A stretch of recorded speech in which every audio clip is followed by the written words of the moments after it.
A quiet, sun-dappled morning settles over a modest suburban neighborhood in Ohio. The camera glides past rows of well-kept houses, each with trimmed lawns and American flags fluttering gently in the breeze. Birds chirp, a dog barks faintly in the distance, and the hum of a lawnmower buzzes from down the street. The scene feels peaceful, ordinary. As we slow to focus on one particular house at the corner, we see a small, neatly kept home with flower beds blooming along the porch. The door swings open gently, and a woman in her early 70s steps outside, wearing gardening gloves and a wide-brimmed sun hat. She is the embodiment of a retired life lived simply. Her hands are gentle but weathered, and her movements are deliberate.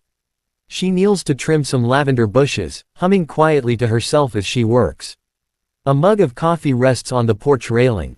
Inside, through the open door, the soft sounds of classical music filter out, a piano sonata drifting into the morning air. A wind chime dances in the breeze, producing a delicate melody. She pauses to wipe her forehead and wave to a passing neighbor walking their dog. They exchange brief pleasantries, hinting at a sense of familiarity in the community. Nearby, a bicycle leans against her garage, slightly rusted but clearly used. She walks back inside and returns moments later to place a freshly cut bouquet in a vase on her porch table. The camera lingers on her face, kind, composed, unaware of the dark turn her story is soon to take. Nothing in this scene suggests anything is wrong. It's just another morning in a life that seems filled with quiet routines. And yet, for the viewer, that normalcy becomes chilling in hindsight. It's the last time anyone sees her.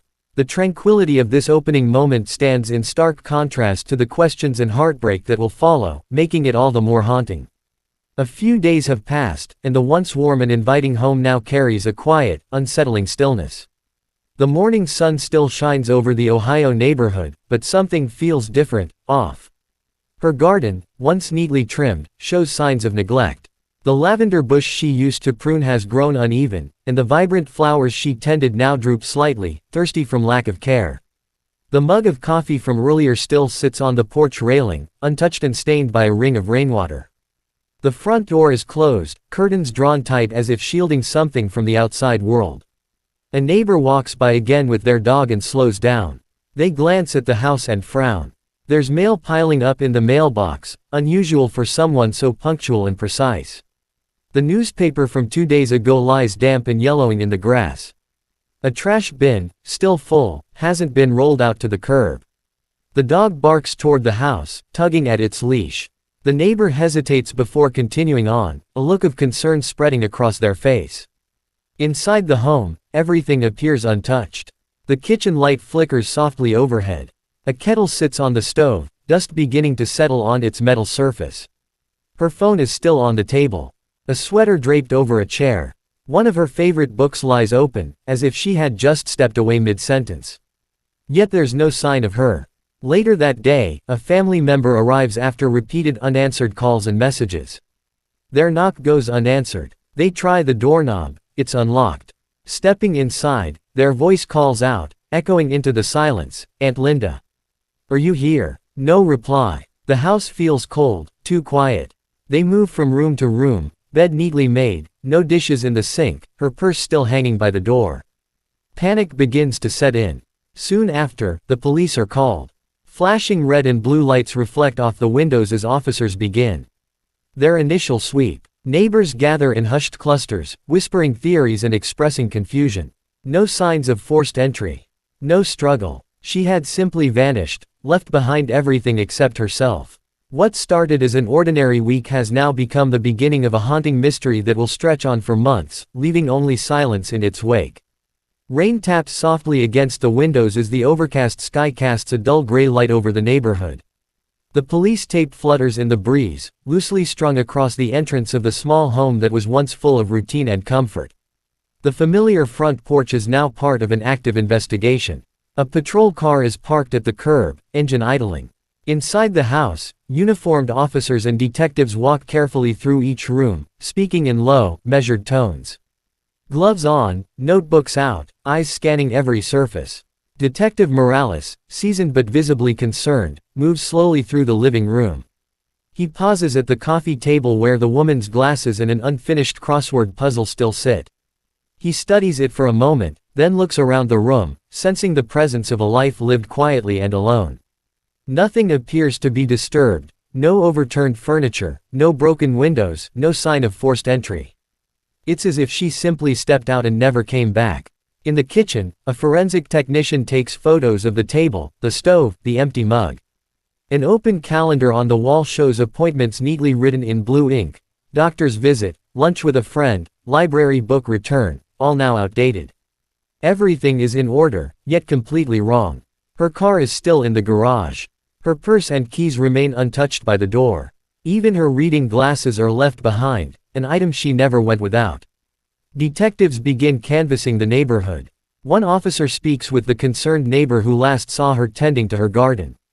Another interviews a mail carrier who mentions the mail hasn't been collected all week.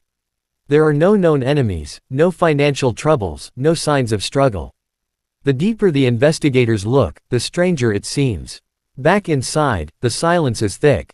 The ticking of a wall clock grows louder as time passes. A sense of urgency settles in. What began as a welfare check has escalated to a missing persons investigation. Flyers are printed. Her photo, smiling, kind, framed by soft gray hair, now looks eerily still, as if pleading for someone to come forward. Officers begin organizing a grid search of the nearby woods and trails. The detective stares at the family photos lining the hallway, classroom pictures, graduation cards, holidays long past. She mattered to people. She had a life here. And now, she's just gone. The buzz of urgency spreads beyond the quiet streets of her neighborhood. What was once a local concern has grown into a full-scale search effort. Flyers with her face, name, and last known whereabouts are now pinned to telephone poles, convenience store windows, and community bulletin boards. Her photo, warm, familiar, smiling, is now paired with the word, missing, in bold, unforgiving letters. Local news vans park along the edge of the block, their cameras angled toward the house, capturing scenes of growing worry and community action. Volunteers begin to gather at a makeshift command center in a local church parking lot. Tables are stacked with bottled water, flashlights, first aid kits, and clipboards filled with search maps. Some of the people are her former students, now grown, holding back emotion as they receive instructions. Others are strangers, neighbors, retirees, and local hikers, moved by the story of a beloved retired teacher who vanished without explanation. The local sheriff gives a briefing, areas of focus, radio channels, what to look for, what not to touch. Search teams set off in every direction. Some head into the nearby fields and open farmland, walking shoulder to shoulder, scanning every inch of ground. Others head into the forest, dark, dense, and silent except for the crunch of leaves and branches underfoot. Search dogs weave through the underbrush, handlers giving firm commands, hoping for a scent, a trail, a sign. Drones fly overhead, capturing thermal imagery and wide shots of the forest canopy. Family members watch in anxious silence as one group after another disappears into the tree line. Her niece clutches a worn sweater, her aunt's favorite, hoping the scent might help the dogs. Her brother, quiet and stoic, flips through a list of her old hiking routes and favorite picnic spots, trying to think like she would. The sun begins to set, casting long shadows across the forest floor. Flashlights flicker on, illuminating tree trunks and damp earth. Voices call her name into the growing darkness. Still, nothing. As the night deepens, searchers return, exhausted and solemn. No new clues, no tracks, no trace. The forest feels untouched, as though she was never there. Some volunteers leave, promising to return in the morning. Others linger, haunted by the strangeness of it all. How someone so rooted in the community, with such a predictable life, could vanish completely, as though the earth simply swallowed her. But the community isn't giving up. Not yet. Not while questions hang so heavily in the air. Time slips by in silence. Days become weeks, and weeks become months. The missing posters fade under rain and sun, their corners curled and ink smudged. A once vibrant photo becomes weather-worn, the smiling woman now just a ghostly image to passers-by. The urgency that once gripped the town begins to dull, replaced with a quiet, uneasy acceptance. News crews stop coming. The flyers are taken down. Her house remains untouched, an eerie monument to everything that went unanswered. The seasons change. Trees that once stood in full green during the early days of the search now shed their leaves in a blaze of orange and red. Winter arrives with sharp wind and snow that blankets the forest floor, covering any remaining trace that might have been left behind. Her garden, once a place of life and routine, is now buried beneath frost. Lights still come on inside her house, set by timers she programmed long ago, glimpses of artificial life through closed curtains. 8 months pass. For many, life returns to normal. But for her family, time has frozen. They go through birthdays, holidays, and simple routines with a constant ache. Her niece keeps the voicemail from her last call saved on her phone, playing it every few days just to hear her voice. Her brother, once stoic, now checks local forums and missing persons databases nightly, clinging to some faint hope. They still leave messages with the local sheriff's office, checking for updates that never come. Some believe she walked away from her life. Others whisper darker theories, that someone took her, that something happened in the woods no one saw. Still, there's no evidence. No witness. No closure. Just a void. Spring returns. Snow melts. Green begins to poke through the earth again. Trails once too cold to hike are now open, and the forest stirs with new life. Hikers begin returning to the trails that were empty for so long. Streams run with melted snow, birds nest again in the tall trees, and wildflowers bloom between tree roots. Then, on a quiet afternoon, a lone hiker, an older man out for a routine walk, veers slightly off the beaten path, chasing a bird with his camera. He moves through the trees, stepping over moss and fallen limbs, until something catches his eye, a glint of metal through the brush. He steps closer. It's a car, covered in dirt and pine needles, partially hidden by overgrowth. He squints through the dirty windshield. There's no movement, no one around, and then he sees the license plate, and it hits him. He stumbles back, fumbling for his phone. 8 months of silence is about to be broken. The forest is quiet when the call comes in. A soft breeze rustles through the tall trees, sunlight filtering down in golden shafts that dance across the undergrowth. Birds scatter into the canopy as the sound of approaching sirens disturbs the stillness. The hiker stands near the edge of the clearing, pale and shaken, clutching his phone tightly in one hand. His voice on the 911 recording had been calm at first, but now he's trembling, pointing with a shaking finger toward the thick brush where the car is barely visible beneath a shroud of leaves, vines, and thyme. The deputies are the first to arrive, boots crunching over fallen branches and dried leaves. One of them pulls back a clump of ivy that's grown over the rear of the vehicle. The license plate matches. It's her car. The same one that sat untouched in her garage for years, except now it's here, buried deep in a forest no one had thought to search before. A call goes out to detectives and crime scene personnel. The area is quickly cordoned off with yellow tape as more officers arrive, walking with deliberate caution. A forensic photographer begins taking wide shots of the scene, each angle carefully captured. The overgrown hood, the rusted handle, the spiderweb cracked windshield. The car is sunken slightly into the soil, as if it had been sitting there for months. Moss creeps up one tire, and pine needles blanket the roof like a natural camouflage. The surrounding trees are thick, the path barely wide enough for a vehicle to have come through. There are no tire marks now, just earth and time. Detective Morales arrives and pauses before stepping into the clearing. He's quiet for a moment, just taking in the scene. Something about it feels wrong. There's no obvious crash site, no broken limbs or torn bark. It's as if the car had been placed there deliberately, parked and left to disappear. His eyes scan the forest, mind racing through possibilities. They open the car carefully. Inside, the air is stale and heavy. A faded air freshener hangs from the rearview mirror, barely swinging. On the passenger seat sits a cloth tote bag, familiar to family members, her knitting supplies still inside. There's a pair of reading glasses on the dashboard. Her jacket is draped neatly over the driver's seat. But she is not there. No body. No blood. No sign of injury or struggle. What they do find, however, sends a chill through the team.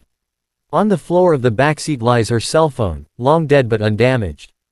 And on the driver's seat, tucked beneath the jacket, is a small, spiral-bound notebook. Inside are a few pages of handwritten notes, some dated shortly after her disappearance. They're vague, cryptic even. Mentions of feeling watched, of going somewhere safe, of not trusting them. No names, no locations, Just fragments of fear, hastily scribbled. Morales holds the notebook for a long time, flipping through the pages as the wind picks up around him. This changes everything. The car didn't crash. She may have driven here on her own. Or someone may have staged it. But either way, something is deeply wrong. News of the discovery spreads quickly. Reporters begin to circle once more. The family is notified. After 8 months of emptiness, they finally have something, a clue, a location, a trace. But with it comes new questions. Where did she go from here? Why leave the car? And what was she running from? The mystery has returned, darker than before. Rain begins to fall softly as police flood the scene, the forest now alive with quiet urgency. The rhythmic hum of radios blends with the rustling of leaves and the muffled sound of officers speaking in low, concentrated voices. Yellow crime scene tape flutters between trees, enclosing the immediate area around the car like a protective barrier. Floodlights are erected, casting harsh beams through the misty dusk, their glow breaking through the dense foliage and creating stark contrasts between light and shadow. Detective Morales stands beside the vehicle, flipping once again through the notebook recovered from the driver's seat. The pages, still damp from the humid air, are filled with hurried, uneasy handwriting. Some entries are incomplete, phrases trailing off as if interrupted. One reads, "They're watching again. I know it. I don't trust him anymore." Another, "If anything happens to me, it wasn't an accident." But there are no names, no dates beyond a few that place the entries within days of her disappearance. The cryptic notes open more doors than they close. Forensic investigators photograph every inch of the interior. They dust the steering wheel, door handles, and gear shift for prints. Inside the glove compartment, they find old receipts, a pair of reading glasses in a velvet pouch, and a folded map of the area with a small section circled in red, an isolated stretch of woods nearly a mile deeper than where the car was found. No one knows why she would have marked it, or if she ever made it.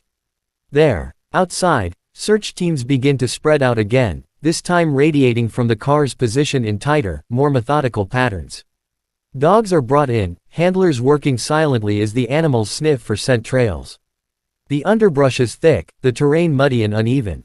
A few officers note that there are no footprints around the car, no disturbed earth, no broken branches, nothing to indicate how the car got there or if anyone walked away from it. Morales returns to the car and looks inside again, this time focusing on the finer details. The seat is pushed far back, not how she usually drove. The rearview mirror is adjusted for someone taller. Her personal items, while present, are positioned oddly. Her purse is zipped but turned upside down. A single glove rests in the cup holder, its match nowhere to be found. The keys are in the ignition, but the battery is long dead. A technician calls over Morales. Something was found in the trunk. They pry it open carefully. Inside, beneath an old picnic blanket, is a canvas tote bag that doesn't match anything the family recognizes.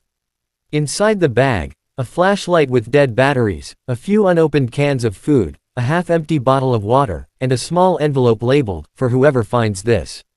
Morales opens it slowly. Inside is a short note, printed in the same shaky handwriting as the notebook. "Don't believe what they tell you. I had to leave. Please, find the truth." The words send a chill through the team. This wasn't just a disappearance, it was a message. A decision, or a warning. It's still unclear. The rain picks up. The forest becomes darker, the lights more dramatic against the wet bark and glistening leaves. The silence between officers becomes heavier. For the first time in months, they have evidence. But instead of relief, it only deepens the sense of dread. Where is she? Did she leave of her own will? Or was she made to vanish? The answers feel both closer and farther than ever. And the forest, vast and unbothered, holds its secrets close. The days following the discovery of the car pass in a blur of speculation, renewed searches, and a sudden resurgence of public interest. The once cold case is now the focus of local headlines and late-night news coverage, reporters standing in the drizzle just outside the forest boundary, microphones in hand, trying to summarize a mystery that refuses to fit into clean soundbites. Retired teacher found, or not found, in Ohio woods, one anchor says, her tone wavering between intrigue and unease. The nation listens again, captivated by a story that feels like it should have ended but hasn't. Back in the forest, search teams press deeper into the thicket beyond the car, drawn by the red circled area on the map found in the glove box. It's slow, grueling work, wading through thick brush, down trees, and sloping terrain that hasn't been walked in years. There are no trails here, no signs of campers or hikers. It's the kind of silence that feels ancient, untouched. And then, just when the team begins to lose hope again, someone calls out.